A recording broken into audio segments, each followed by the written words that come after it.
Patriotism is not something the left is known to hold dear. Take this left-wing member of the Sacramento City Council in California and how she treats our flag during the Pledge of Allegiance.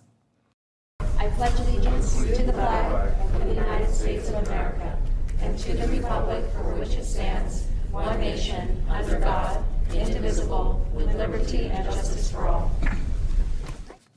That was Councilwoman Mai Vang, who has made it a point to turn her back on the flag for quite some time.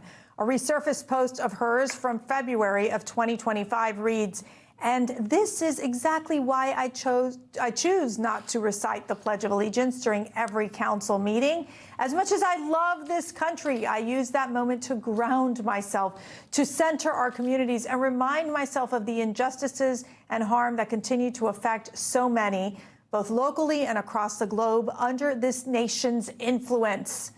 And the best part, she's running for a seat in Congress in California's 7th congressional district. I mean, that is just shameful, Matt. Can't love the country if you can't say the pledge to the country. And this is the problem we have with the Democratic Party that has turned so, they've become leftists. The very idea of America, once you understand the whole reason for establishing America, it's antithetical to Marxism. And this is the clash that we're on. The Democratic Party, they won't listen to me.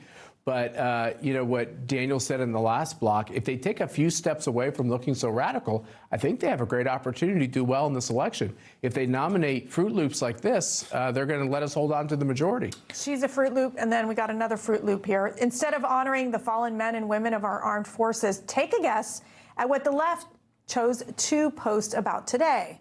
The leftist radical Minneapolis Mayor Jacob Frey posted on X, "Today we remember George Floyd, who was murdered by a former Minneapolis police officer 6 years ago. That moment changed our city forever. We are committed to honoring this place both as a memorial with global significance and as a neighborhood where people live, work, gather, and heal. The work ahead is bigger than any one moment or administration."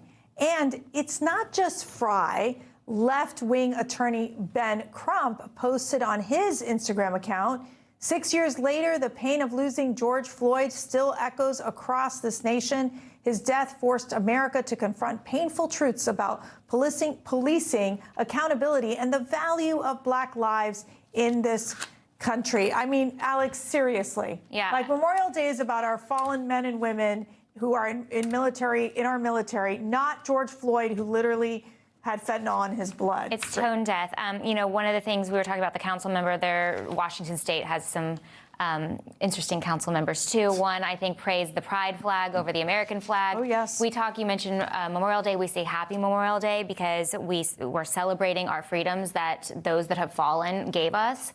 And when we have Democrats turning their back on the flag, it's a slap in the face to those who did serve. That is the whole reason we're here and free. The other thing I always think about too on patriotic days like today is President Trump trying to really push for a bar on flag burning. I know we're all about America First Amendment, yes, yeah. But it's such an interesting thing because even though the Supreme Court had ruled that it's protected under the First Amendment, a recent poll, I think the most recent poll I've seen on this is 2/3 of Americans think that flag burning should be outlawed.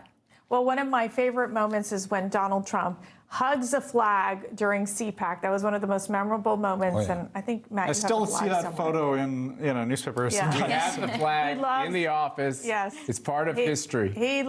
President Trump loves America, and he loves that American flag. Information. Truth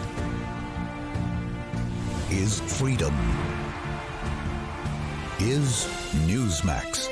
It's real news for real people.